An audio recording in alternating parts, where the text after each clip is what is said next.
Hello and welcome to this week's recording of Relentless Podcast. I am very excited to have you join me. I have a wonderful guest today. My good friend Christoph Lirola is joining me. Currently in Florida. Chris has a wonderful story. Chris, how are you doing? Doing good, Vinny. It's good to see you, Fantastic. man. I'm so excited to see you. It's been a long time. Yeah, no, totally. It's been a minute.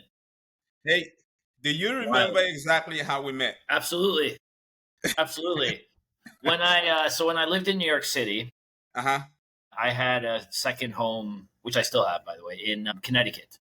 Uh-huh. And I played out of a golf club that was hosting a local US Open qualifier. What was the name of that golf course? It was called Great River. Great Great place. River, yes. It's Yes. still there.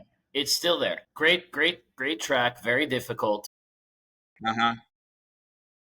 And I remember I was just there playing an afternoon round, and you were there getting ready for the local U.S. Open qualifier. U.S. Open qualifier, yes, And that's I right. was by myself, you were by yourself, so I said, "Yeah, let's play." We had a nice little round, and I had a great time. And then a couple weeks went by, and I don't know who reached out to whom. I think I might have offered. I was like, it was. I think you offered when we played the practice Yeah, round. we You hit said off he had to well. caddy for you. Yeah, and I said, Yeah. I'll carry. I know this place really well, Right. so let me carry your bag for you in the U.S. Open qualifier. I think we're gonna go right up to that one. Like the details are not they're not fun. Well, I mean, I'm gonna give you a hard time a little bit because I had all this great advice, but unfortunately that day was not our best, and you Right. decided not to listen to my advice on a Yes. very long par 5 second shot. I tell Yes. him, hey, listen, you're not getting on the green from here. Maybe you Uh-huh. can. I don't think so. It's a really difficult shot. I don't think Rory McIlroy puts this one on the green from here. Right. And A little you too looked at me, ambitious. took the wrong club. You had a different vision than I did, and Right. we took a big number on that hole. I And remember that. unfortunately, the day ended there. The But dreams were shattered at we that still had a point. great time and laughed. We still had a great time and Absolutely. laughed quite a bit. I was very encouraged by that, just the fact that you were able to offer to be on the bag. But then also, I was playing well at the time. So it's one of those where, you don't really, I didn't really know what I was doing strategy wise. When you're playing in those events, they're kind of a shootout. So you have to really be strategic. You don't go for everything. You have to kind of, hold back until you really have to press. But I guess my mentality was aggressive from the get You did go. the opposite. And that did not help me. That did Yeah. not help. Hey, live and Man, learn. but anyway, so since But that's a good kind of metaphor for, like, you live and you learn, and you go through life, absolutely, and you take risks you shouldn't take, or maybe you make exactly, stupid decisions. But if you learn from them, that's the important thing, right? and sometimes you learn the hard way. I learned by making Yeah. a 10 on a par 5 in a US Open qualifier, I think and that I doesn't don't help even you. know. I don't. It might have been I think 10 was. I think we were still counting at 10, but it was not a pretty. Interesting, very good. Anyway, Chris, ever since then, obviously we've kept in touch and just kind of being Yeah. able to see a lot of the stuff that you've done. And I know I did ask you a lot of financial questions when we played because I found out then that you were, doing some really good things in the financial industry. But interestingly, what I didn't know was that you were going through a really difficult battle yourself. So I Yeah. want to bring it back to that point. Let's just talk about your challenges with alcohol Yeah. and just walk me back through to that journey, and then we'll go from there. Yeah. I mean, my tease was a very complicated saga of really high highs, but absolutely low lows. Yeah. And the lowest of lows in my life. And, I would say I went to college, partied like a lot of people did, but I think I may Hmm. have partied more than others. Began working in financial services and investment banking, mergers and acquisitions, traveling all over the world, very serious job, earning all this money. Yeah. On top, next to that, I was I was fighting some serious demons. And it took a while for me to realize that this was kind of like the fight of my life. But Hmm. I would say from the age of 23 to 28, I really, really struggled with not only the use of alcohol, but Yeah. the mental and character defects that go with it or that Right. cause it as well. Yes. Some people would describe it as like being a high functioning alcoholic. I don't really like that term Right. because to me that's just like a drunk with a job. Like I don't see myself as any different from the homeless guy on the street Right. or, someone shooting heroin, or it really is the same disease. And I think that's what you have to realize when you're in this battle. And there Right. really is only, there's a very binary outcome. Either Hmm. you decide you want to be in recovery or Right. you don't. Or you And don't. usually that means a very short life. Right. But I mean, to go into details, I mean, I think I had my heavy drinking years of college, and then my first couple years of work, I would party very hard on weekends. And then that evolved to sort of like, okay, well, I would go to happy hour and party hard on weekends. And then got Right. to a point where I would start feeling hungover for 2, 3 days after the weekend. Then it Yeah. evolved to, okay, now I'm doing happy hour every night. Now I'm doing happy hour and going out every night. And then now it's like, okay, I need a drink in the morning so that I can put my suit on without shaking. And Right. that progression kind of kept Yeah. going and going and going. Next thing you know, your relationships are in jeopardy. Next thing you know, your friendships, your family's worried about you, your Right. career is not going well. The weird thing is, I had a lot of people tell me they had no idea, but I I was going to find, say that because when I yeah, played with you and I found out this a lot later. So when I actually met and played with you, you yeah, I were was in right the in, yeah, second rehab stint. yeah. But like that, so like that day, that Hmm. morning, Yeah. that morning, I did have a beer while you were warming up. I went up to the I bar would and have had a never beer. guessed that. Yeah, yeah, yeah. I did right before I took your bag. I did Yeah. that very day. There was Yeah. no way I was going to make it through, 18 Right. holes carrying if I wasn't like level. Right. So tell me And a little bit about. you may remember actually, like that very day, you were playing in a group with a guy who was carrying his own bag, and he was Yes. smoking cigarettes. And I Yes. went up to him and asked him for a cigarette because when I needed like Yes. something. I So like, remember, yes, yes, because we yeah, couldn't get back. We were looking for the cat girls to see if they can get you something because you didn't have any. I remember yeah, that, yeah, and I think one of the kids we played with, Razmi, I want to say, ended up doing well qualifying, and I think he made it through Q school. Anyway, but I do yeah, remember that. Yes. yeah. So Absolutely. interestingly, so tell me now. So how was it? How were you able to keep that under wraps? That's the biggest thing about this stuff is that you would just never know what somebody else close to you even is going through. How was that like for you? Actually, tell me a little bit Well, more because you played collegiate tennis, right?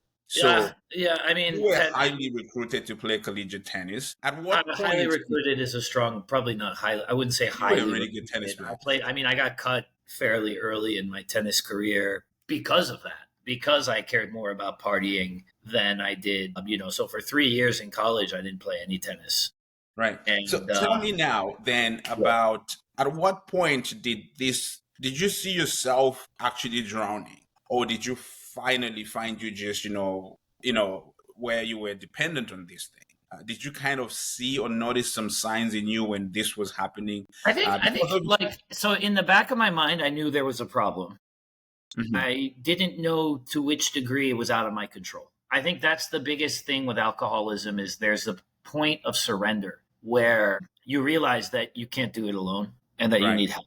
And So at what point that's the was this beginning of happening? recovery. Okay. I want to say it was around, it's kind of a blur, but I want to say it was around when I was, 26, 25, something around. So you basically lost yourself in the moments and you didn't feel like yourself. I did not. No. Well, it wasn't that I didn't feel like myself. I just started to realize there's several, and I wouldn't say I kept it fully under wraps. There are different parts of alcoholism. There is the symptoms that are very real and physical. The shakes, the sweating, the pain, the restlessness, that hungover feeling, but like having Yeah. it constantly, the craving alcohol, those are the parts you can see and feel. The weight loss, the bad nutrition, you look like shit, your skin looks terrible, Yeah. all of this. Those are the parts of the disease that are real. And then the other parts are the spiritual parts. Yes. You really become so obsessed with drinking or using that your value system changes and you affect your friendships, you affect your family, you affect your job, your career, whatever it is. And that's the other piece to it. So I can't really pinpoint when they all, because it's a progression really. Yeah. That when they all kind of start to go. But I would say that, yeah, that realization kind of hit me around 25, 26. So when you talk about the spiritual side of it, how did you notice this, and then how did this affect your family? Because you guys, I know, are very close knit. You have a very close knit family. Your Yeah. parents have done well, and worked hard, and Sure. how did that affect your relationship with your family? It began as I think for the first few years, they had no idea. And then after about a year or two, it was concern, kind of like, wow, you're drinking a lot. Wow, be careful. Mhm. So then it was like serious concern. As I started, I'd have hospitalizations. I would start, being a little more out of control when I was around them, etc. So then honestly, with my sisters, it became, resignation. And Yeah. I had one evening, Christmas Eve. This was the last Christmas Eve that I was using or Hmm. drinking, really, because I mean, using, drinking, whatever you want to call it. Yeah. I was trying very hard to control my alcohol around my family because I knew they did not like it. And I was Yeah. determined to show them that I could control it myself. But I Right. was going through incredible physical withdrawal because, if you don't know, when you're that addicted to alcohol, when you're used to drinking that much alcohol daily, your body almost needs the alcohol. You can actually die from the withdrawal. So I was shaking, I was miserable, I was really going through the symptoms. And my Yeah. sister was just very miserable, and I got into kind of a verbal altercation with her. Hmm. And and I went up to the third floor of the house where we all spend Christmas, and I threatened to jump off the roof. Yeah. So they called the police, and the police came, and I spent Christmas Eve in the psychiatric hospital, in the psych ward, whatever you want to call it, mental Yeah. hospital, basically where they were monitoring me to make sure I didn't do anything. Even though in reality I was just crying for help. I had no desire to jump off any roof. Right. Right. Yeah. But I was not me. I was a shell of myself. And so like that, so in terms of the evolution, I'd say that was one of my rock bottoms, but I had Right. several rock bottoms. Tell me a little more about that, because when I've talked to you about this, I know Mhm. that you had a very interesting situation happen. Was that when you find yourself in that situation, that attending doctor ended up being somebody that you went to school with? Yeah, absolutely. Yeah. She was like someone from my math class. Yeah. And Yeah. that Was was that very like a wonderful. reality check for Yeah, you? that was like, wow. Yeah.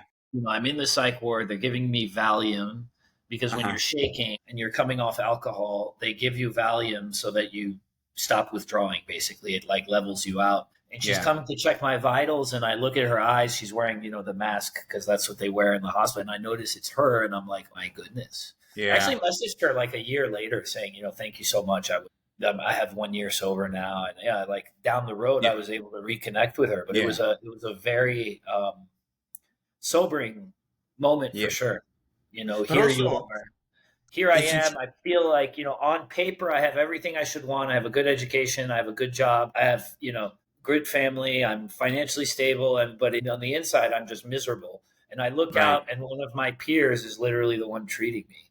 And Right. Right. that's just a big wow Like a moment. big reality check. Yeah. And that's what I wanted to ask you, because tell me what your professional life was like at this point, because you basically on the very downhill, you basically collapsing on Yeah. the outside. But again, on the inside, I you're mean, I'm thriving hanging. I'm professionally. hanging by a thread, to be honest. I don't really have control of anything that I'm doing, but it's like autopilot at that Yeah. point. Yeah. And eventually I just told my boss I needed to take some time. And Yeah. that was when I got the treatment. I mean, that was actually before I got the treatment, but Yeah. there were a lot of issues. Like professionally, I don't know how. To be honest with you, I look back on it and I say I don't know how I was able to maintain my job and continue Right. performing. I couldn't have been doing a great job, honestly. Right. thinking about it. You're barely surviving. But I mean, it speaks to your Yeah. talents too, is that you were able to function in that very highly competitive industry, wealth management, basically investment banking. Yeah. And then you had all these demons to deal with. Tell me how much support you received during this struggle, like from family and friends. And how did that help you kind of, come back on the good side? Yeah. How I was able to. How much support you got from friends, family, and how you were able to find yourself on the good side? I think once I came out publicly letting them know that I had been going through this battle, the support was incredible. But before that point, it took sort of an inner moment of realization that I was kind of screwed. There's 12 steps to alcoholism. It's, that's what's commonly accepted is you go through the 12 steps, and anyone Right. who is in the program kind of knows this. It's a sort of spiritual transformation that you take, and the first step is realizing basically that you're screwed, that your life is unmanageable. Right. And then the second part, step 2, is realizing that you can kind of be unscrewed, that Yeah, there's help if if you you want it. believe, if you have faith. And the third step is getting the faith that Yeah. something bigger than yourself can help you. Yes. Is that's the third step. And then the fourth, I mean, I could go through each of the steps, that this doesn't need to be an AA speech. Right. The fourth step is then you take an inventory of yourself. The fifth step is you share that inventory with someone else, share them your defense. Then eventually you make amends, and then eventually you help others. And that's kind of where I am. But going through all of those steps was very important. So when you look back at your own journey, right, of all the things that you received from help, and I'm sure all of it was very valuable and very good for you, how much did your own spiritual journey play a role in this journey for you? Your own, foundation of, your own Christian beliefs. I know you're Christian. How much did that play a role in your recovery It journey? was huge, and I always had faith, but I wasn't good enough at practicing it, and that was very important for me. Yeah. And I think when I decided, I'm a Catholic. Yeah. I believe in philanthropy a lot. Yes. And I believe in taking a nightly inventory of myself and praying every evening and making sure I do the next right thing. I'm not always successful. I know that. I'm not God. I can't pretend like I am. But that's the biggest part. Right. And then attending mass, candidly, I could be better in that department. Yeah. But that is important. Yeah. I do believe, there needs to be some level of structure. I'm a Catholic. Like I said. Yeah. So really, values of a Catholic is helping those less fortunate than you. That's huge. And then the second one is trying to do the next right thing. I mean, that's what Jesus. Yes. Those are the two mantras that Jesus Christ lived by, and those are what. But I look, faith. I also am cognizant of the fact that not everyone shares my faith, and that's okay. Yes. I think what I tell people that are going through the battles I'm going through is you don't have to. I know atheists who are going through this. I think you don't have to even believe in God. You don't have to believe in God. You just have to believe that you're not God. I think that's he doesn't. You just have to understand that. Yeah, in this case, you need help, and you're. Okay. Before we get to kind of like the good side, tell me more that, because I know you've spoken about philanthropy and we've spoken in our conversations about just gratitude and things like that. Those the values of being able to make this world a better place, the things that bring out our humanity. I know you're passionate about dogs and you give back to things like that. And because of you guys, you guys as a family, I know you guys are blessed.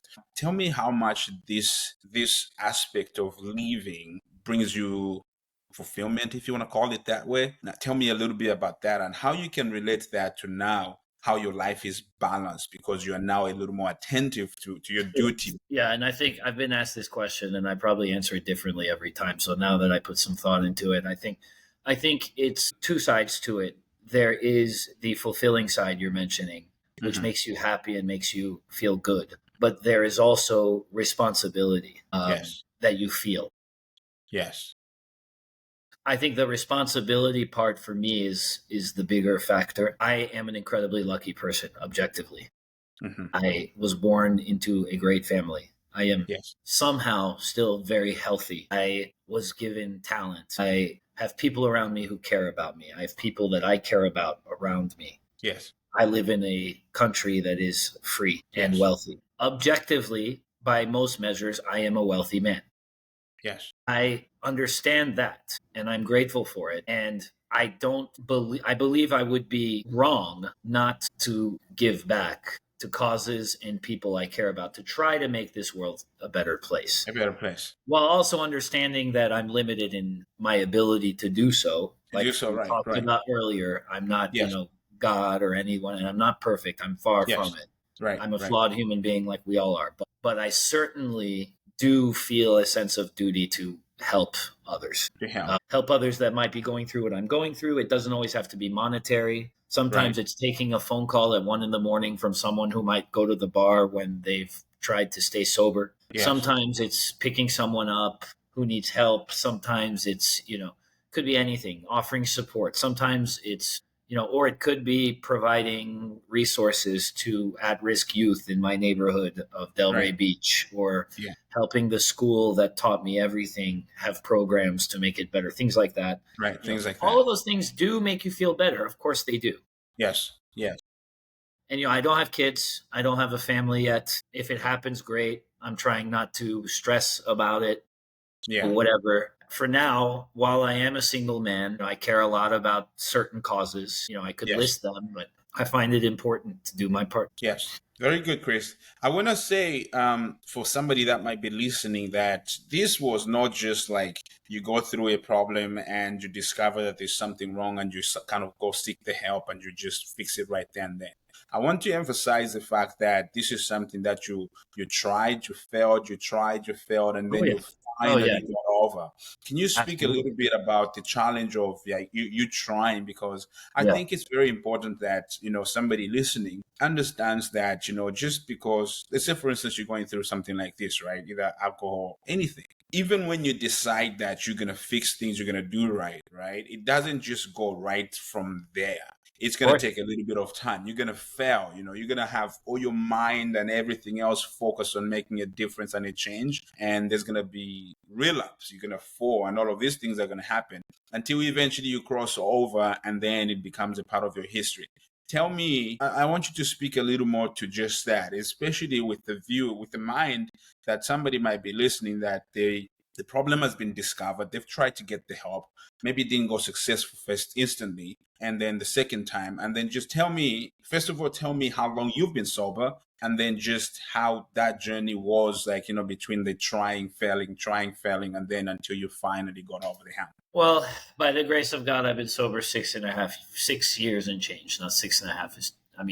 August 7th was my 6th year anniversary. So, today we're in October, late October, almost early November. Yeah. So it's been six years and change. I probably knew I had a problem around 24, 25, and I got sobered around 28.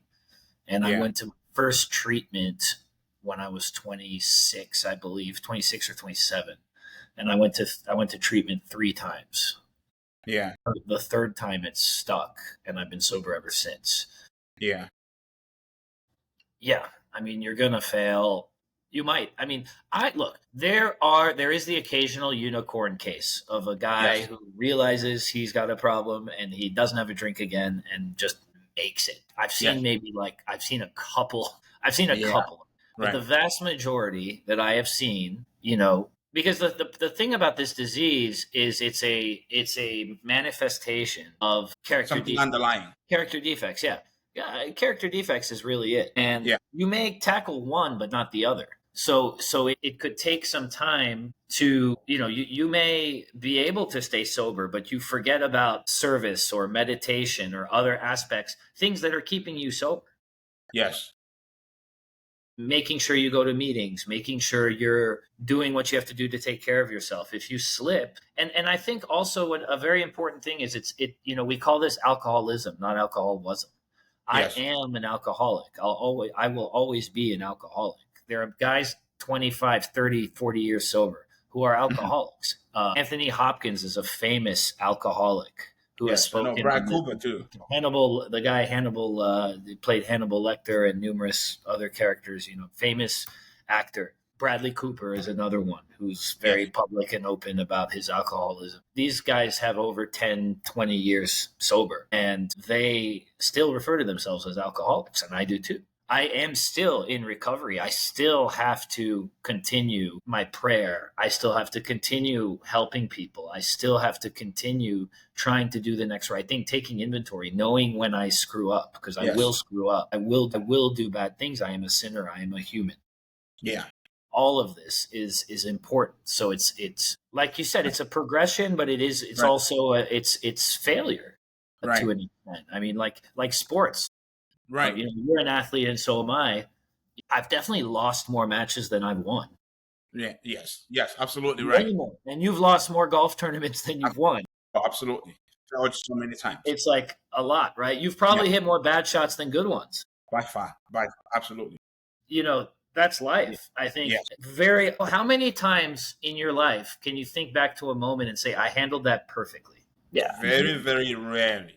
Very rarely, and I think it makes me think of, Tiger Woods and all these greats that have been asked questions about what made them great, right? It's the fact that, like Michael Jordan was talking about how he missed thousands and thousands of shots. And we only see, the good stuff and, the highlights are all about the stuff that he did really well. But there's moments where he missed game-winning points, right? And I think it's, and this is what I want to look at if you're watching baseball right now, the Yankees are in the playoffs and Aaron Judge is like the best hitter in a generation. And he's like 5 for 36 right now. What best? I've never seen the best player. There's a player currently on the Yankees. They are in the World Series. He is the best player in the game, and he is going through an insane slump. He cannot hit the ball to save his life right now. Interesting. And I'm interested to hear what he's really going through a struggle.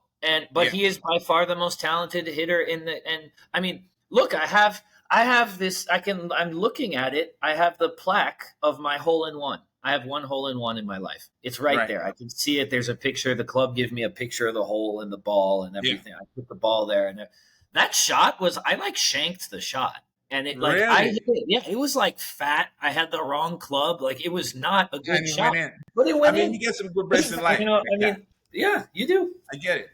I was going to say, this is really a journey of transformation, right? So, I think in my own journey, I've been through a journey of transformation, either from, just kind of trying to figure my life out and put things in perspective and get through to where you have somewhat of a good control of your life. And I think that in that process, one of the biggest things is environments, is that you have to remove yourself from certain things. And I'm saying this because I want to ask you how your life is now. How much of a structure do you have around your life now? And how important is that? Because when you're going through struggles, right, your life is all over the place. You don't know where you're going. You don't have an account of anything you're doing. Yeah, and I think the biggest journey about recovery or transformation is structure. Like your life becomes very structured, almost to a fault. I want you to tell me a little bit more about your life now. It's so funny. I have a friend. I was talking about this with a friend of mine who is a very successful creative. He's a writer and artist, like very successful at it. And he has no structure at all. Like just kind of goes with it. Mm-hmm. But for me, it's funny to think about, but for me, no, structure is everything. I'm very automatic in everything I do now. And I didn't have that. It was chaos. When I was drinking, it was pure chaos. But now I pretty much wake up at the same time. I go to my meeting. I walk my dog. I run through my stocks. I have my morning meetings. I'm at Starbucks at the same time every morning. They have my drink ready to go. I see the community. I walk my dog. I see the same people on the street. I see the same homeless guy every morning, and I say hello. It's my dog poops in the same spot every time. It's like for me, habit is everything. And actually, so when I started playing tennis again competitively, like 4 years ago. And it was like I hadn't really competed in 8 years. And I got my ranking up. I got to number 6 in Florida in the amateur USTA rankings.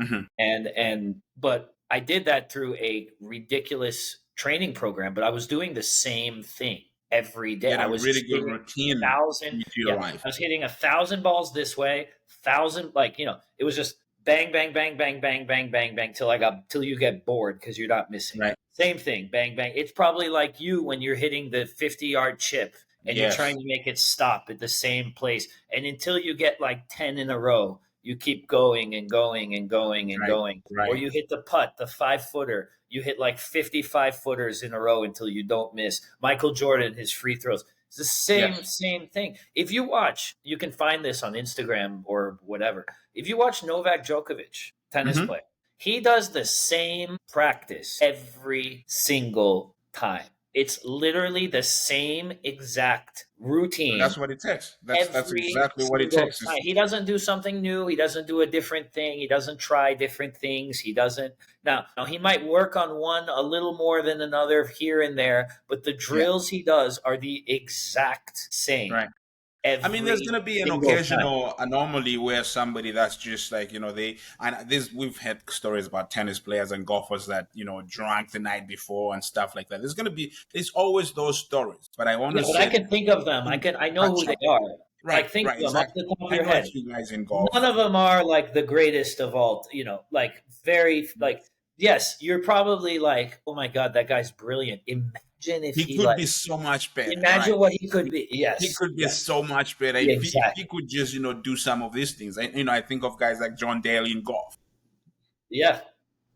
We have the guy Like, that he's just not came going to back be in with us golf. very long, like, if we're being real. Exactly. And you have to at some point be realistic to Yeah. the end game to all of this, right? Is that Yeah. if you at some and I think I want to say, like, kind of, if you look at the big picture, is that all of these things we go through are normal, right? When you're growing up, obviously in your teens, there's certain attributes that come along in your 20s and things like that. You're going through your own journey of discovery, right? And part of it is just maturity. It's just that sometimes, if in the absence of structure, some people kind of get a good pass, either through a support system or a different foundation, maybe a stronger foundation, they are able to navigate some of the temptations that come with certain stages of life. And for some people, it sort of kind of brings them back to very low points before they can come back up again. And so I think it's a journey of transformation, but it's really growth, maturity, and life as it's meant to be. And I Yeah. think that even for you, we go back, like, like for me, I have a very spiritual foundation for life and everything. And that's how I look at life. And it's the fact that, as much as we can talk about the things that you've gone through, your struggles and all of these things, you have a different perspective for life now. If you look at your life, you'll be thankful for some of the moments and the struggles you went through, because it makes you human, and it makes you can relate to people better. You can speak to anybody, and your life and your outlook is very different just For because of. sure. I agree with that, but I do think it's important to have some degree of regret as well, Yes, because absolutely. it's Yes, prevention for the, like, there are certain things where I say, if I just hadn't been like that dumb at that yes, point, I didn't, like this person or this person that I hurt or that, like, yeah, I still find myself yes, regretting it sometimes. But absolutely. there also has to be realization too, like you said, where Yes, you have to look at where you are today and all the positives yes, and say to yourself, okay, well, if I in some ways I should be grateful that I learned this lesson at this point in time. And, I'm sure with you and maybe you're saying to yourself, well, I don't know. I mean, your journey coming from Africa, maybe you're saying to yourself, well, if I had done this differently, maybe I would be playing in this tournament or what have right. you. I mean, I think But for but me, at the same time, it's yeah, like, okay, you're living this unique a life, very and it's unique life, and things very. have, I think a lot of the perspective that I have for life right now, I have to see it through the eyes of God, right? Is Yeah. that, so for instance, you make a mistake. There are mistakes you can be like, you know what? If I hadn't made that mistake, my relationship would have been different with that person, right? But even in those moments, we believe in a God that gives us second chances. As long as you have life, right? You are the best shape that you're supposed to be in, and you can Yeah. always get better. So it's basically a way to not give up and to think that your best years are behind you, because even as scripture has encouraged us and all of these things, is that, our life can only get better. The Bible talks about all of these things, and I don't want to get spiritual in that sense, but that's really Yeah. the reality of the faith foundation. It's your life gets better and better with time. Tell me Yeah. your perspective with all of these things that you've gone through, and now you are able to help. You go to like an AA meeting.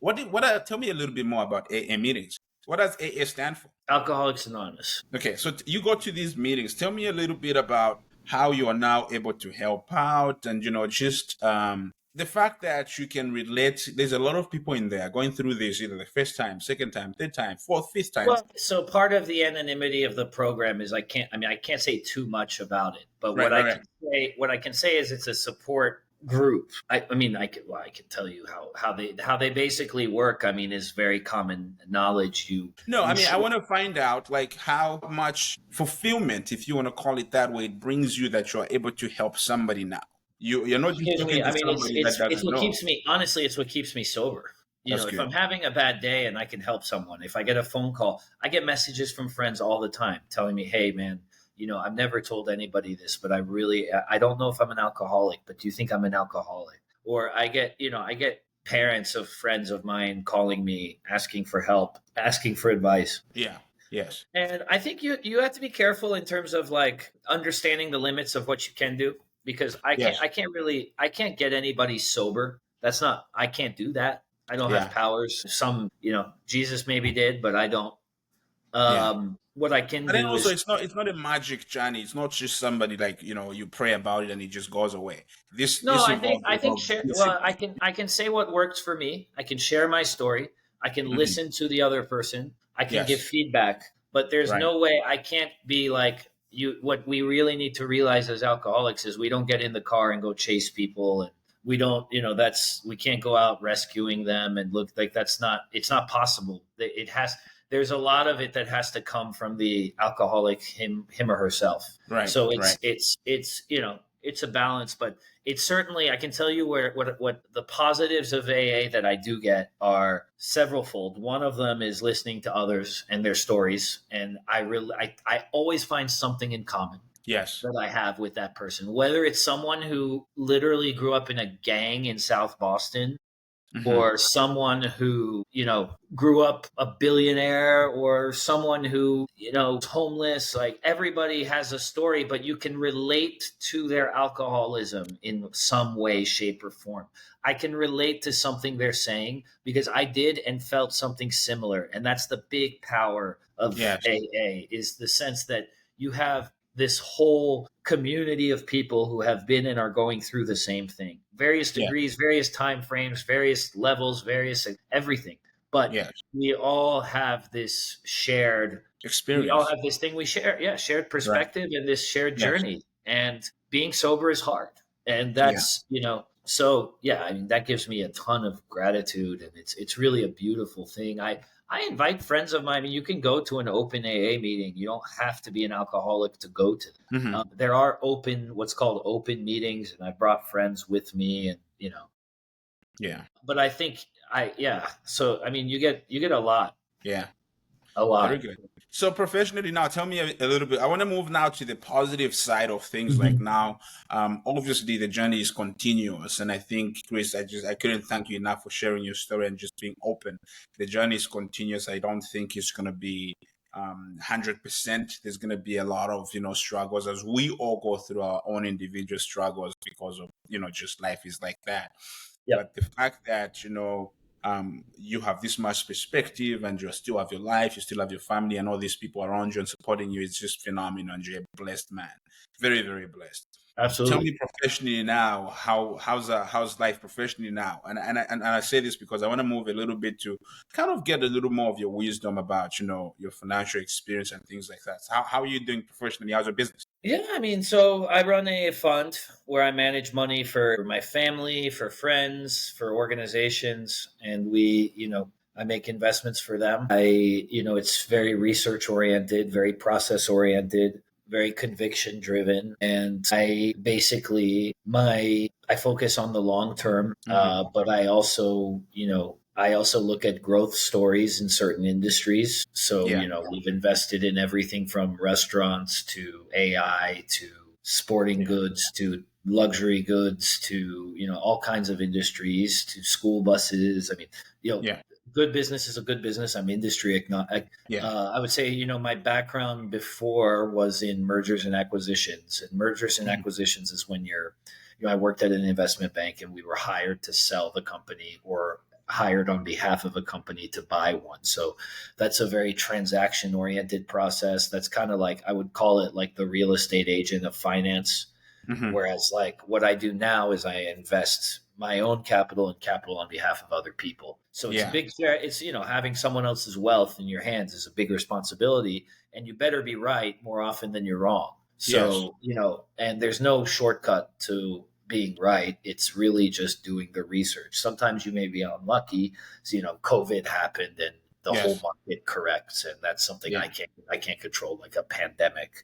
So there are stressful moments, obviously, that come. But over the long term, if you pick the right companies, you're going to be right. You're going to be right, right. Yeah. I mean, so when you think of wealth management, right, what does it come down to? I want you to speak a little more about, because I think that you have to earn the trust of people. If you're going to manage millions, I don't know what your portfolio is, but if you're going to manage millions and millions of millions, dollars. It is millions. Yeah, millions and millions of dollars on behalf of people.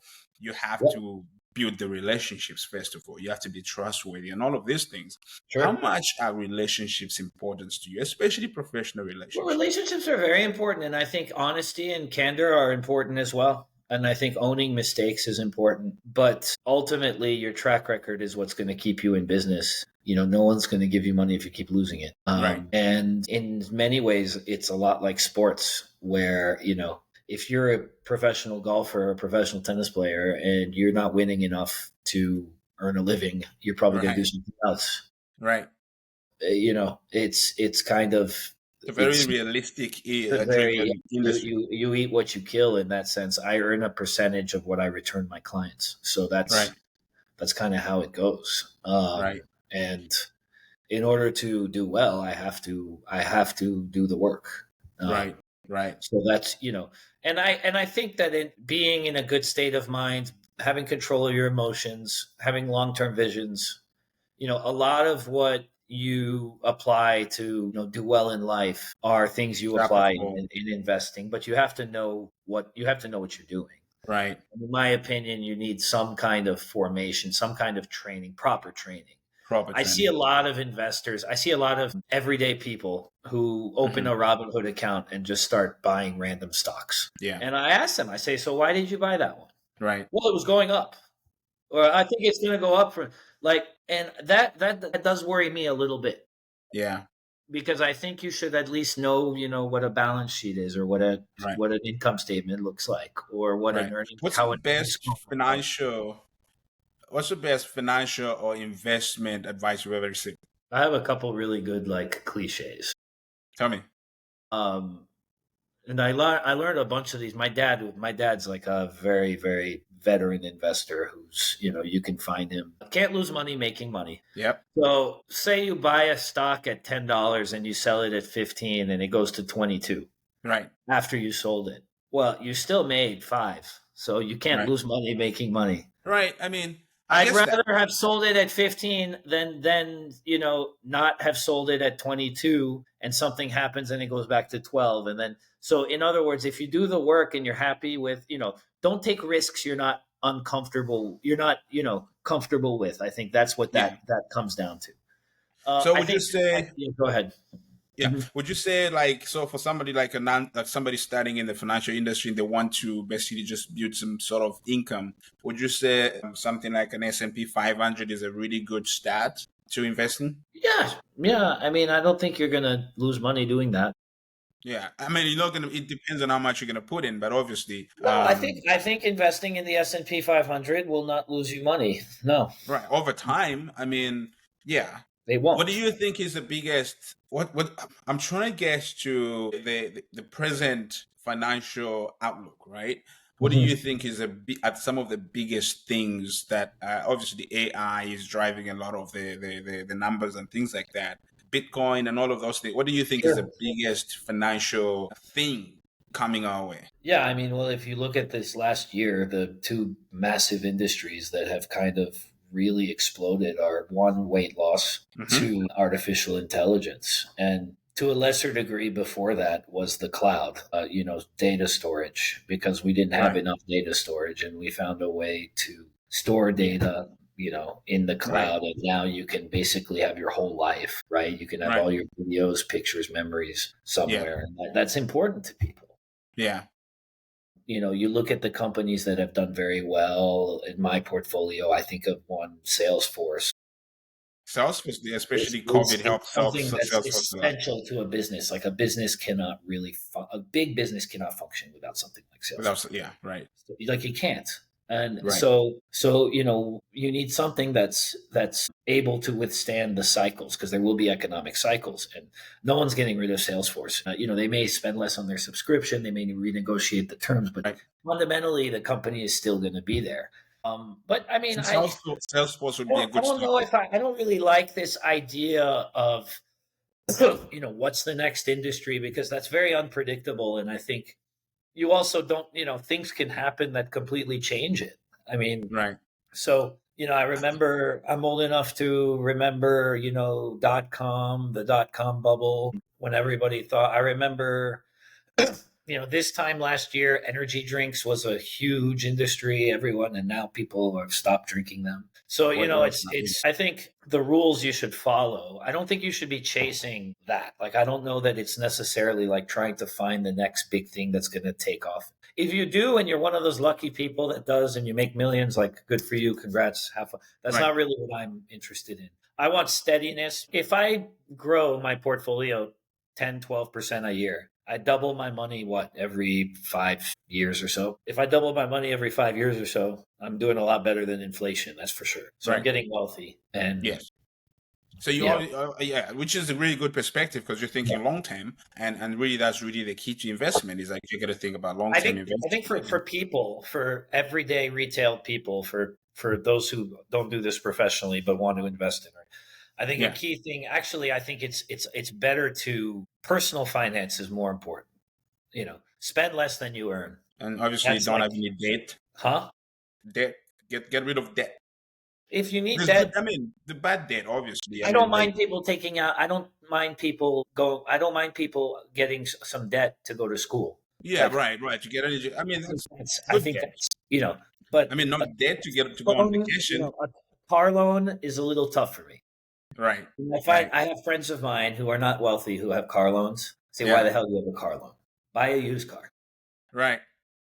That's good. I've been there before, but I think it's also, it's different. It's like, when, like, for instance, for me, when you're growing up and you make your first little something, right? The edge is always to get those things that you wished you had. You're trying to kind of like you're doing all of those things. I've been guilty of it. Absolutely. It takes time to really get to where you get the right perspective of between the things you need and the things you just want. I think I may have talked to you about this. I love watches. I was going to ask, what are you wearing right now? This is nothing. This is the Rolex. I love watches, though, but I have some pieces that are worth a lot of money. The most expensive watch you have right now? I have it right there. I mean, it's worth maybe $80,000. Okay. So is that a good investment? $80,000 watch? I mean, I could tell myself it's an investment because it's not going to lose value. It's not going to lose value. And God forbid, if I ever need the cash, I can sell it. You know where to sell it. Yes. But a car, certain watches, certain watch brands, and you can look this up, Morgan Stanley. Certain brands of luxury goods. Ferraris are like this too, actually. Yeah.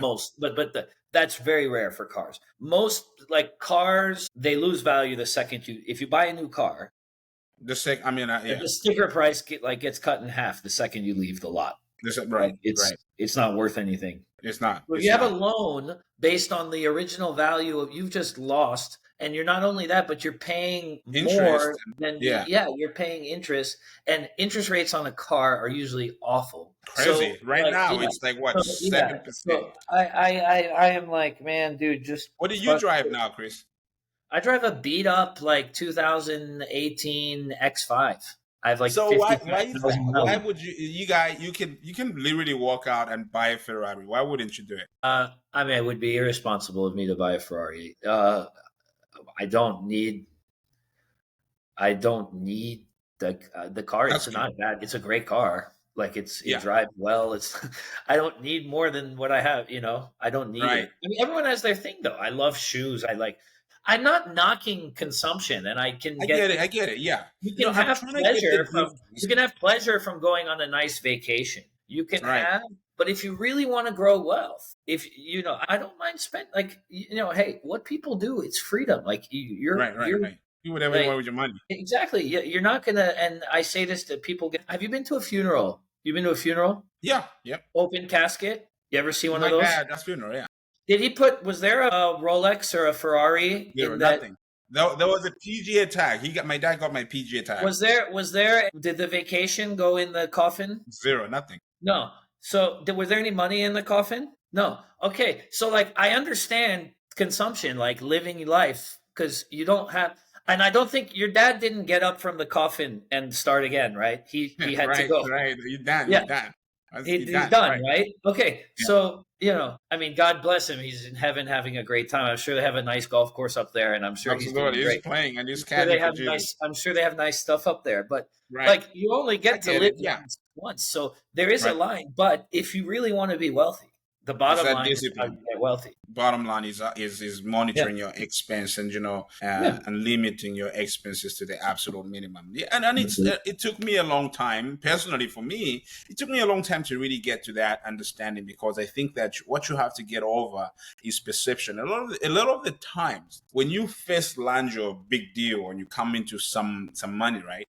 You want people to see it. And that's kind of the difference between, like, we always talk about this between new money and old money, right? Old money has, like, you don't need to know that I have money. That's like the old money. It's like, I know I have it. I don't need to wear it. I'm not gonna, I didn't have to say this name, but I'm gonna say it. I'm not gonna do a Floyd Mayweather. I have a name and all of these things, and I don't need to prove any more than what I already have accomplished, right? But then there's obviously the excitement. And you see a lot of this with, in the music industry, professional athlete, industries, where there's just that flashy stuff. And a lot of these people are young. So I think that those things sort of wear off with time. It's not always that, I think it would be insane for you right now to go around partying and flashing some of these things, because it's not going to do you any good. So I think that, we have to leave that room for maturity, right? And that's what it takes sometimes. So yeah. If you could give somebody like a young kid some financial advice, what would it be? Learn accounting. Learn accounting. Yeah. If you know accounting, you know how a business works. You're going to be ahead of how life and works. This is stuff you can find on YouTube. You can find easy courses about basic. I mean, get a book. I don't like YouTube because YouTube has too many experts, and they want views and like and subscribe. I'm an expert, and the guy's a moron. I want to show you what I just. If I had $1 for every financial guy on YouTube who's trying to tell you what stocks to buy. Have you read this book? Sorry? No. Benjamin Graham, The Intelligent Investor. I thought he had some really good things I'll tell you the one. This is the one. I want to see that. There it is. This is the guy, the OG. Tap dancing to work. Warren, but I don't think I've seen that book. Warren Buffett on practically everything. Tap dancing to work. I got to read that. I'll mark it down. I got to read that. Yeah. What did you pick out in that book? A lot of what I told you, long-term investing. He's big on his big rule is, you never sell unless you really feel like you have to, because you want your stocks to compound. Yeah. So having that long-term vision is very important. Very good. Yeah. Very good. Chris, we're getting ready to wind up here, and I want to get just, some of your final comments. I want to ask you a fun question, though. If you could play golf with anybody, tell me, who would you play with? 3 people. So yourself, Tiger for sure. Tiger for sure. Tiger Woods? I think Michael, Jordan, and I'm going to put Obama there. Barack Obama. You're the only white guy on there. I know. But I think that would be crazy interesting. If the course lets me break the rules and bring 5, I got Wayne Gretzky as my 5th. So Wayne Gretzky. Yeah, tell me something you respect about Barack Obama, Michael Jordan, and Tiger Woods. So with Barack Obama, I'm actually a Republican. I disagree with him on a lot of policy, but I think he was able to unify the country in such a powerful way. Even though I never voted for him, I voted against him. But this was one of the biggest, one of the best orators we've ever seen. in our, and I think he had a message that many people viewed as inclusive. And I mean, looking back on it, Makes sense. Yeah. he's certainly a very inspirational guy. And what I want, and also this is kind of selfish, but Jordan's like a 2. Like, I'm like an 8. Yeah. And Tiger is Tiger. So Oh, I didn't want to be the worst in the foursome. I got Obama. I think I can beat Obama. I probably can beat Obama. You just gotta remember the etiquette. You gotta say, Yeah, hey, and he Mr. trash President. talks. Like, if you ever watch him, he's good at. I mean, you see him get under like He's Trump. decent. I've seen his swing. He's got a decent swing. He can trash. I think he would be really, really cool. He would be like really, really, yeah. I think Michael tried to take all my money, but Michael is just, I mean, come on, there's so many. I've got like 95 pairs of his shoes in there. Like, Michael was an icon. Anyone in my generation growing up, and Michael was like a god. Yeah. So if you like sports, like you're gonna like Mike. Yeah. It And I doesn't think get he more carried himself famous like than a champ. Michael. Yeah. Right. So I mean, yeah, those guys would be really. Tiger really, is Tiger. Yeah. I got one for you though. What's your favorite Bible verse? My favorite Bible verse is Galatians 2:20. Okay. Right now, well, I have so What many is different. it? So Galatians 2:20 says, "I have been crucified with Christ. So Okay. I nevertheless it's no longer I that lives, but Christ that lives in me." It's basically, I like it because it speaks deeply about our relationship with God. That it has to get to the point where you give up basically all of you to obtain all of Christ. That you almost become Him. You become Him in expression. You obtain His mind, and you basically look at life the way He looks at life. So I love it because it basically, to me, brings in home to what this spiritual relationship journey should be. That the aspiration is to absolutely be fully surrendered, that you basically give up your whole life, that He can make anything He wants out of you. That's my favorite one. But on my golf bag right now, I have Hebrews 12. This is 1-3. And it's basically life summarized, I think. You should read it. It says, seeing that we are surrounded by such a great cloud of witnesses, let us lay aside every weight and the sin that as easily besets us, and to run with perseverance the race that is set before us, to look at Jesus Christ, who is the author and the finisher of our faith, right? And modeling Him, looking up to Him, because of the joy that was set before Him, He endured the cross and He's seated at the right hand side of God.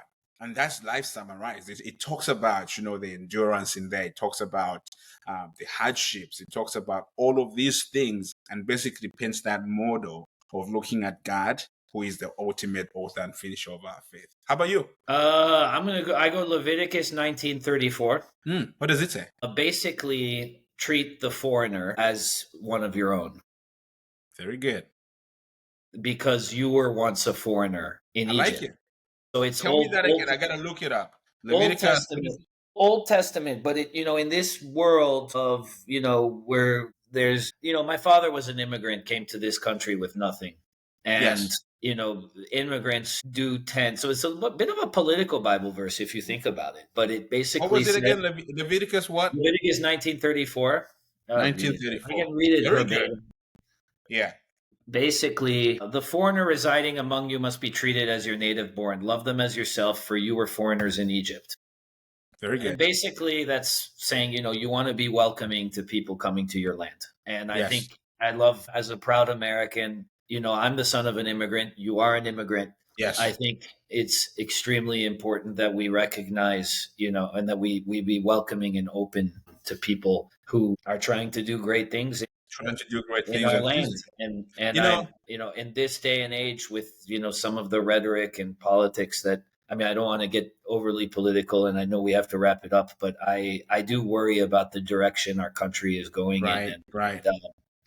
And I can certainly relate to that, because, and it's it's a very sobering kind of way to end this, because especially that, there's people looking for all kinds of solutions, right? And when you look at a Bible verse like that, it's picture how relatable it is to life today.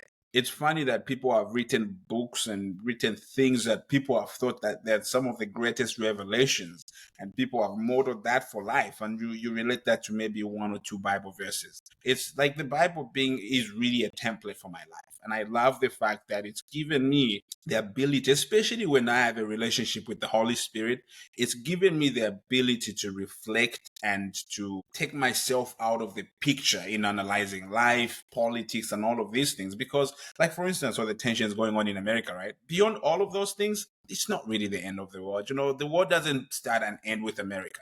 And I think one of the biggest divisions in America right now is that the people that are on the left are really on the left. People on the right are really on the right. And it's become an idol at that point. I And totally that's what's agree. bad with it. But beyond all of those things, this is like, there's I always want to say there's a world outside of America. And sometimes Americans need to be reminded that, it doesn't start and end with America. There's hundreds of other countries and continents, 7 other continents outside of America. So, I mean, we pray for America and we wish America well. It's been a pioneer in so many things. But I certainly, for me, would not be anywhere close to where I am if it wasn't for America. America has basically revived and basically made me everything I've become. My wife, Yeah, my kids, all of those things. And I think that you want those stories, right? you do. I'm in Japan You right do. now. You look at No, Japan, you it's, do. You do. You do. It they is speak it is Japanese. America. That is America. That's That what makes America is great. America.